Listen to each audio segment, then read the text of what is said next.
"I've been demoted at work," he announced somberly upon arriving home. "What?" I nearly spilled my tea in shock.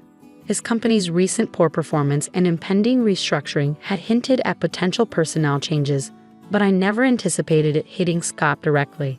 Nevertheless, I felt it was crucial to stand by him during such trying times as his wife. "Well, perhaps it's just a stroke of bad luck.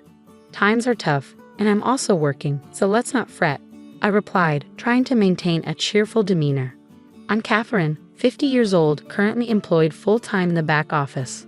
I reside with my husband Scott, who is 2 years my senior, our high school sophomore daughter Julia, and my 72-year-old mother-in-law Ethel. While Ethel and I may not always see eye to eye, our interactions are limited to when I'm home since I work outside, so I've chosen not to dwell on it. To my daughter, I advise, your dad is feeling a bit down because of the demotion, but let's try to carry on as usual around him." However, Scott began to unload his frustrations, and as the saying goes, people often vent their frustrations on those closest to them, those they trust the most. And unfortunately, I became the recipient of it all. The following day, while cleaning the hallway on my day off, he passed by and suddenly remarked, "You've put on weight since we got married, haven't you?" "Huh? Well, I'm 50 after all. Even the gynecology pamphlets mention that women tend to gain weight around menopause. But according to my company's health checkup, I'm not overweight," I retorted. Then came his heartless words, "Forget the health checkup. Your figure is too unsightly. You're just being lazy. If you're overweight, I'm embarrassed to be seen with you and your barrel-like figure." His sudden cruelty left me speechless, and as he added, "ugly," before retreating to his room and locking the door, I was left bewildered. What? What's happening all of a sudden? I pinched my own side in disbelief. I can pinch it. When I squeeze it between my thumb and forefinger, it fits snugly, and I can tell that I've gained more than enough. But why now all of a sudden? It felt like an arrow had pierced me unexpectedly, the shock so intense that I even forgot I was holding the magician wiper in my hand, which then slipped and clattered loudly to the hallway floor. From that day onward, Scott's treatment of me grew increasingly harsh. To exacerbate matters, my mother-in-law seemed to have overheard the argument from that weekend and decided to intervene. Then tensions escalated further. As I ascended the stairs with a basket of laundry intending to hang the clothes, my mother-in-law awaited me not at the bottom, but at the top of the stairs. She would make remarks like, "Oh, how dreadful. If only you weren't so overweight, we could pass each other on the stairs. I wouldn't have to wait here because your obesity restricts the space for both of us." Moreover, during dinner when I served fried chicken, she'd comment, "Isn't this what's contributing to your weight gain?" and promptly remove my plate. Instead, she'd suggest that only the 3 of us who weren't overweight should eat.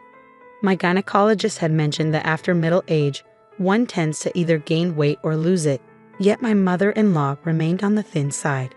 She was as slim as a dried-up tree, but I managed to tolerate her incessant taunts.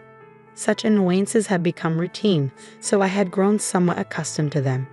What truly wounded me, however, was my husband's behavior. Since that incident, Scott ceased speaking to me. There were no expressions of gratitude or compliments, not even when I served him breakfast. He simply ate in silence and then left the table. He would enter and exit the bathroom without uttering a word. Though we still shared the bedroom, he would merely turn his back to me and immerse himself in his smartphone. I couldn't bear being treated as though I were invisible. One night, summoning my courage in the bedroom, I asked, "Is there a reason you're ignoring me?" His response was cold. "Not really, but I prefer not to engage with anyone other than humans." He continued, "I don't want to be associated with a family member who is this overweight. If you truly care about me, you'll shed some pounds." What? His words left me disheartened. But it's inevitable with age. You understand that, don't you? Even though I walk 1.2 miles for my commute, I'm doing my best in my own way. Despite my efforts to combat the weight gain that often comes with aging, he coldly turned his back, dismissing my struggles. "If you're not seeing results, then it's as if you're not trying at all. Don't speak to me anymore." And with that, he truly stopped acknowledging my presence. Meanwhile, my mother-in-law persisted in taunting me about my weight. Whenever meat, fruits, or rice were served, she'd question, "Are you permitted to eat that? Do you realize?" Eventually, I found myself restricted to salads and boiled vegetables. Scott remained silent throughout, merely moving his chopsticks without a word. It seemed my marriage was nearing its end. During my spare moments, I began packing my belongings. If this was the treatment I would receive from Scott, perhaps it was best to disappear altogether. When I confided in my daughter, saying I'm considering moving back to my parents' house, she sympathized. I understand. I witnessed Grandma and Dad always picking on you during meals. It's painful to watch. I'll come with you, Mom. We can stay with your parents and I can still attend high school from there. And now, tomorrow marks the beginning of the demotion I've been anticipating, right after the winter break. Scott approached with a smile, suggesting, let's all have a drink, just this once. Tomorrow, life without subordinates begins for him. I pondered whether he found this situation unbearable. However, by now, I had lost the will to play along. Even his forced smile grated on my nerves. Scott piped up, let's enjoy a nightcap with dinner. I'll whip up some wine spritzers. It might have been the first time he had directly addressed me since the demotion announcement. He continued, Julia can have juice, and I'll fix you a wine spritzer too, Catherine. He then placed the prepared drinks at 3 spots on the table. Odd, why the sudden change? As Scott momentarily turned his back to search for the TV remote, I discreetly sniffed the drink he had poured. What? I detected a faint scent, unmistakably familiar. I knew it from my own culinary endeavors. How could he even think to serve me this? I refused to tolerate it any longer. Between my mother-in-law's constant harassment and my husband's neglect, I had reached my limit. The sight of the wine spritzer pushed me over the edge. Scott, could you please grab the camembert cheese from the fridge? It's from the local dairy farm, and it's absolutely delicious. I'm grateful for this family time. Would you mind fetching it? I requested, hoping he would contribute at least this much to our moment of togetherness. As Scott made his way to the fridge, I took the opportunity to swap my drink with the one on the seat to my right. It was Ethel's seat. Upon his return with the cheese, I announced, now that we have our snacks ready, I'll go fetch Julia and mother-in-law, loud enough for them to hear. Dinner's served. The two of them joined us in the dining room and took their seats, creating an appearance of a typical family dinner. Except, I didn't have any meatloaf or cornbread salad. Instead, we had stewed chicken soup, camembert cheese, and wine spritzers. Julia opted for juice. Let's dig in. Julia broke the silence, while Scott and my mother-in-law remained silent. I took a sip of the wine spritzer Scott had prepared, noticing him watching me closely. With a smile, I remarked, yeah, it's quite good. Huh? Scott muttered something under his breath, but I chose to ignore him. Instead, I focused on my salad before taking another sip of the wine spritzer. Suddenly, a stream of red liquid shot out from my mother-in-law's mouth, resembling Godzilla's fiery breath. Wait, Grandma, what happened? My daughter exclaimed, rising from her seat in surprise. Some of the liquid splattered onto her salad. Did you choke? Are you okay? Julia quickly fetched a towel and returned, offering it to my mother-in-law, who wiped her mouth. However, her reaction was one of disbelief. What? What is this? Grandma, your mouth, it looks like spicy cod roe, my daughter observed, growing increasingly concerned. Hey you! He put it in my drink, my mother-in-law shrieked, attempting to grab me, but I coldly brushed her hand away. It wasn't me, Scott made it, I stated firmly. This dismissal, coupled with the revelation of Scott's involvement, seemed to stun her. What? My mother-in-law screamed, her lips still stained with sauce, before turning to glare at Scott, who was visibly trembling. Leaning towards him, I exerted some pressure by resting my hand on the table. You thought you could sneak it into the wine spritzer, didn't you? I could detect it slightly because I've encountered it before. That was a dash of hell, wasn't it? I confronted him sternly. A drop of hell? I picked it up at the food fair in Alabama. It might not be as renowned as death sauce, but with its subtle lime undertones, I found it more appealing for its homely flavor, I explained. That hint of lime was what I detected, indicating he had added a significant amount to the drink. My mother-in-law likely didn't notice due to the wine spritzer's aroma, or perhaps she mistook the lime scent for part of the drink's flavor. Regardless, this was an exceptionally malicious prank, incredibly vicious. Wait, Dad did that? Julia's expression was one of disbelief. I actually intended for Catherine to have it, Scott admitted. You should switch it with yours. Even if my mother-in-law is foaming at the mouth, it's out of line. Just because she realized it was meant for me, she wants to pass it off to me. I'm not touching that dangerous concoction, I asserted in a hushed tone, maintaining pressure on Scott. And then I confronted him. Explain why on earth you thought pulling such a stunt was acceptable, I recounted. You were putting on weight, and spicy food can boost metabolism.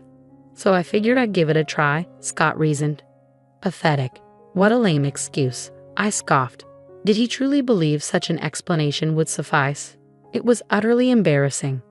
Under pressure, my husband hesitated, shifting his chair back slightly. I'm not crazy. This is a legitimate reason to support your diet. Here, swap your cup with mine and have a taste. I made it for you, he urged. Closing in, I saw him retreat. What are you implying? As the one who prepared it, you should be the one to sample it. Come on. Rising from my seat, I grabbed the cup containing the fiery concoction meant for my mother-in-law and tossed it in front of my husband. Setting it aside, I closed the gap once more. After ignoring me and treating me like I'm invisible for so long, did you honestly expect me to drink something you claimed to make with a smile out of the blue?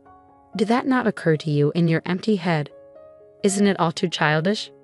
Come on, taste it as the one who brewed it. Take some responsibility, I asserted, slamming the table. At the sound, my husband, perhaps hoping to evade further confrontation, rose from his chair and stepped back. Amidst the tense silence, a soft voice broke through. Both my husband and I turned to the source. It was our daughter, Julia. She began to speak, her words sounding strained as if she were forcing them out. Taking out your frustration on Mom, who supports you the most when work gets tough, and subjecting her to repeated cruel treatment. It's like a childish prank. I might not be supposed to say this to my parents, but it's too immature and unbearable to witness. Our daughter stood up, addressing her father directly. Is it wrong to struggle with weight?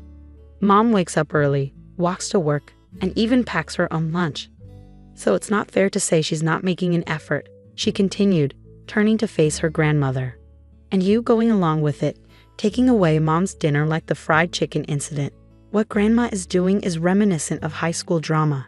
It's embarrassing, she remarked firmly. At these words, a flustered Ethel began to offer a confused excuse. That's not it. I'm just concerned about Julia's mom not gaining any more weight. I want her to feel positively about herself in front of her granddaughter. Besides, Ethel, like Julia, is also struggling with weight. But Julia remained resolute. Compassion is about understanding and supporting the other person. It pained me to see Mom's dinner taken away, especially when she looked so upset. That's not compassion. Mom hasn't had any health issues in her checkups, yet taking away her food is just plain mean. Ethel fell silent, and it appeared Julia was finished addressing her for the time being. She turned her attention back to her father. Mom goes to the gynecologist regularly and stays active, yet Dad just brushes her aside because she's gained a bit of weight. What's up with that? His indifference creates such tension in the house. Can't you see it? Even Colonel Sanders and Aunt Stella from the cookie ads are on the plump side. Ever heard of happy weight? If Mom becomes a lovely grandmother like Aunt Stella as she gets older, I'd be overjoyed. When I have kids and she's a grandma, wouldn't it be wonderful to say, Mom, you've reached some happy weight, and share a laugh? That's my dream. Please don't ruin it for me, she stated matter-of-factly, her gaze icy. Despite their blunt delivery, her words warmed my heart like hot milk with cookies. It was pitiful to witness a father admonished by his own daughter. And one more thing, she addressed her father directly. If you're going to disregard someone because of weight gain from aging, remember, with your receding hairline, you could easily be overlooked yourself. The tension in the room was palpable. Her sharp words left a chill in the air, making the living room feel as cold as ice. It seemed she had said all she needed to. Afterward, she turned to me. That's enough, Mom. It's time to let it go. It'll be better for you. Her words caught me off guard. Let it go? Yes, I should let it go. As I mentioned earlier, my dream is to see you holding my child, saying you've gained some happy weight, and sharing a laugh. For my sake, I want you to be happy because that's part of my dream. So please, let it go. Be happy and fulfill my dream. Her words filled my heart with warmth. Each word she spoke brought me such joy that I no longer cared about being ignored by my husband, the fat shaming from my mother-in-law, or the drink incident. Warm tears streamed down my cheeks. Yes, you're right. I agreed, my vision blurred with tears. Come on, Mom, she patted my back gently, urging me forward. Oh, okay, I mumbled as I fetched a document I had been concealing for some time. What? My husband exclaimed, startled. After enduring a month of being ignored, I reached a decision. I have my bags packed. Let's go our separate ways, I declared, presenting the divorce papers with only my name written on them. I just wanted you to lose some weight. If you had slimmed down as I asked, I would have been satisfied. It wasn't until Julia pointed it out that I realized it was venting.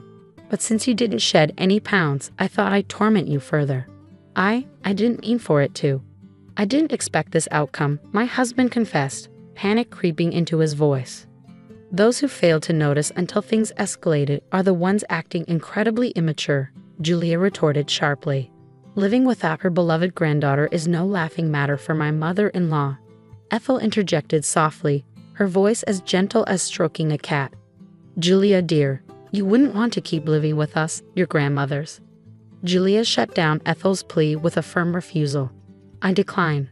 I no longer wish to share the same space as people who behave like middle schoolers. Wait, okay, hold on. I understand. I'll taste it, as you suggest. I'll take responsibility as the one who prepared it, Scott conceded, picking up the glass before him and downing its contents in one gulp. Scott, much like Ethel earlier, ejects a stream of the red liquid from his mouth, leaving him with a set of lobster-like lips. There, see. I took responsibility, didn't I, Julia? Scott proudly declares. Julia captures a picture of them both with their lobster lips on her phone and remarks, "You both are so ridiculous.